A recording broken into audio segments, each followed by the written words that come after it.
They want to make a deal. The reason they want to make a deal is they have been just. ট্রাম্পের বক্তব্য শেষ আর ঠিক সেই মুহূর্তে আকাশ ফেটে পড়ল আগুনের গোলা। ইরানের একের পর এক ক্ষেপণাস্ত্র হামলায় কেঁপে উঠেছে ইসরায়েল। তেল আবিব থেকে হাইফা, কোথাও নেই স্বস্তি। মুহুর্মুহুর মিসাইল আর ড্রোনের আঘাতে দিশেহারা প্রতিরক্ষা ব্যবস্থা। কমে আসছে ইন্টারসেপ্টর, বাড়ছে ক্ষয়ক্ষতি আর হতাহতের সংখ্যা। ট্রাম্প যেখানে দাবি করেছিলেন ইরানের সামরিক শক্তি ভেঙে পড়েছে, বাস্তবতা দেখাচ্ছে ঠিক উল্টো চিত্র। এই হামলা কি শুধু প্রতিশোধ নাকি বড় কিছুর ইঙ্গিত? আতঙ্কে ভারী ইসরায়েলের আকাশ, আর প্রতি মুহূর্তে যুদ্ধের সমীকরণ বদলাচ্ছে তেহরান। মার্কিন প্রেসিডেন্ট ডোনাল্ড ট্রাম্পের জাতির উদ্দেশ্যে ভাষণ শেষ হতেই ইরান চালালো ব্যাপক ক্ষেপণাস্ত্র হামলা। বৃহস্পতিবার আল জাজিরার প্রতিবেদনে বলা হয়েছে, ট্রাম্পের বক্তব্য শেষ হওয়ার কয়েক মিনিটের মধ্যেই ইরানের ক্ষেপণাস্ত্র ইসরায়েলের দিকে নিক্ষেপ করা হয়। তবে ইসরায়েলি কর্তৃপক্ষের প্রাথমিক রিপোর্ট অনুযায়ী আকাশ প্রতিরক্ষা ব্যবস্থা কার্যকরভাবে সব হামলা আটকাতে সক্ষম হয়নি।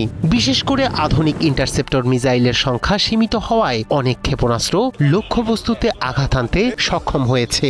এর ফলে ব্যাপক ক্ষয়ক্ষতির মুখে পড়েছে তেল আবিব, হাইফা এবং অন্যান্য শহর।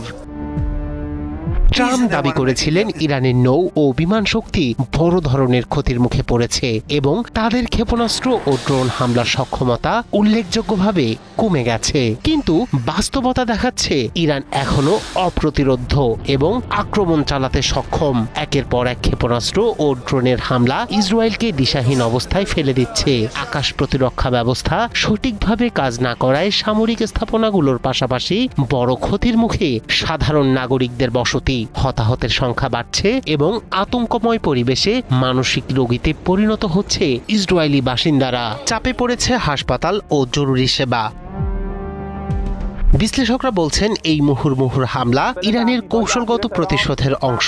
ইরান ইসরায়েলের গুরুত্বপূর্ণ শহর, সামরিক ও বেসামরিক স্থাপনার ওপর লক্ষ্য রেখে সামরিক ক্ষমতা প্রদর্শন করছে। ইসরায়েলের জন্য এটি একটি বড় চ্যালেঞ্জ, কারণ কমে আসা ইন্টারসেপ্টর এবং সীমিত প্রতিরক্ষা সম্পদ তাদের জন্য প্রতিটি আক্রমণকে বিপজ্জনক করে তুলেছে। সব মিলিয়ে ট্রাম্পের বক্তব্য শেষ হতেই শুরু হওয়া এই ক্ষেপণাস্ত্র হামলা ইরানের সামরিক সক্ষমতা, কৌশলগত পরিকল্পনা এবং প্রতিশোধের সক্ষমতা প্রমাণ করেছে।